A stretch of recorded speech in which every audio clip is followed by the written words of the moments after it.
ng Pangulo, damang-dama ang pagmamahal niya. Radyo Pilipinas, radyo publiko, ang boses ng Pangulo.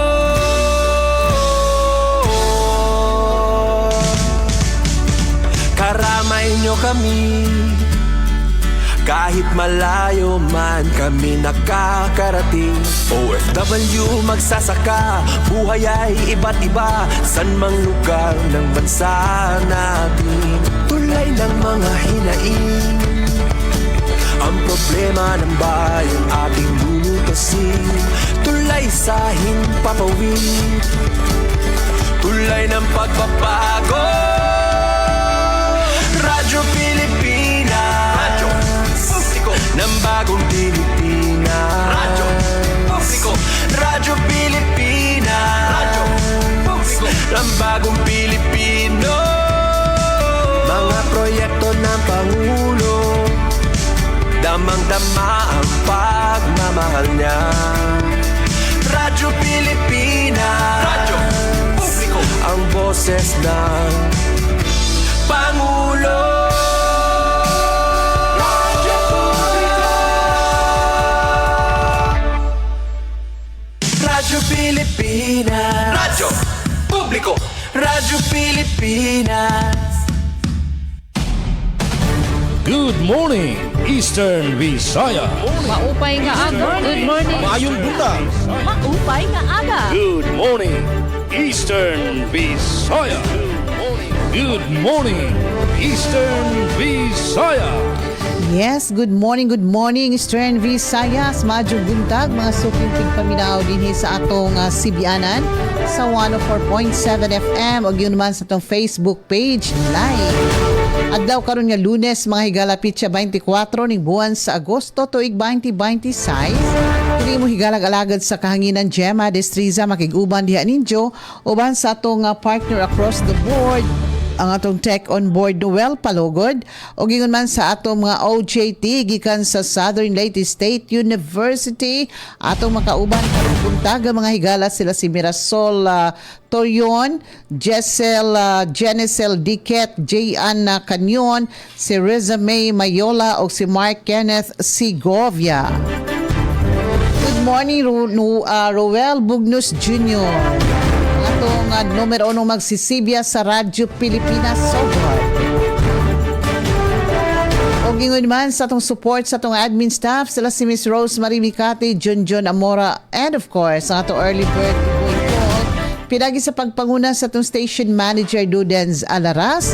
Kita'y mag-uban karong buntaga mga higala uban sa atong mga sister station nga ato ikakumbuya ang Radyo Pilipinas sa Calbayog pinagi ni Miss Josette Pretencio, Radyo Pilipinas Borongan pinagi ni Miss Sok, Engineer Sok Aberia, o sa Philippine Information Agency si Mary Lilani Apitao Tupaz.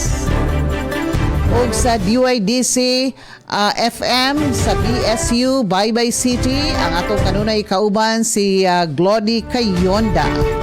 Atong pagasawaan og atong ipadangat ang atong mga nagkalaylay mga informasyon karong buntaga mga higala. Atong kahimtang sa panahon diri sa atong hawanan sa Southern Leyte State University diri sa Sogod, Southern Leyte. Tibuok lalawigan sa Southern Leyte nakatagamtam kagahapon og power interruption. Usa ka adlaw nga power interruption. Nagsugod alas 5 kapin sa buntag pero mibalik mga 4 kapin sa hapon. Supply sa atong tubig mga higala. Dunay ubang dapit diri sa atong lungsod sa Sogod nga nagnihit jud og supply sa tubig. Apil na kus naapektuhan ni ana.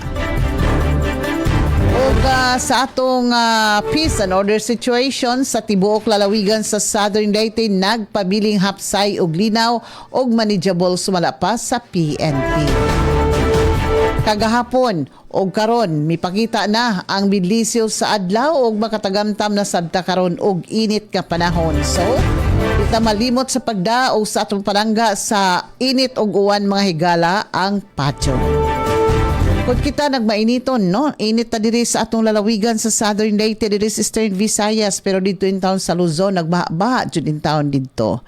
So, manghinaota nga, muhop-hop na ang tubig o makalingkawas na sa baha ang ato nga mga kaigsuonan dito. Okay, so di ta maglangay mga higalatak na sa Radyo Pilipinas, 6 minutos pasado alas 8 sa kabuntagon o sa sequence sa atong mga report karong buntaga. Atong makauban, una, ang Radyo Pilipinas Kalbayog ni Mizoset Pretensyo, pagasundan ni Engineer Sok Aberia sa Radyo Pilipinas Borongan.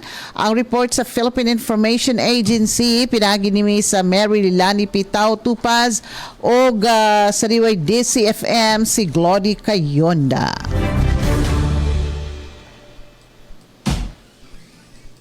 Good morning, Eastern Visayas. Good morning, Eastern Visayas. Aton oras, 6 minutos sa naglabay sa alas 8. Mga salamat. Hanggang mo pa nga aga, Ate Gemma Destriza. And good morning sa natanan nga puwersa sa RP Sugod sa pagpamuno ni Sir Dindo Alaraz. Ngan mo pa nga aga gihapon sa aton ka sister station dida sa Eastern Somor. Mo pa nga aga, Ate Sok Aberiangan sa bugos nga puwersa sa RP Barongan sa pagpamuno ni Ma'am Ruth Rivera Abunda.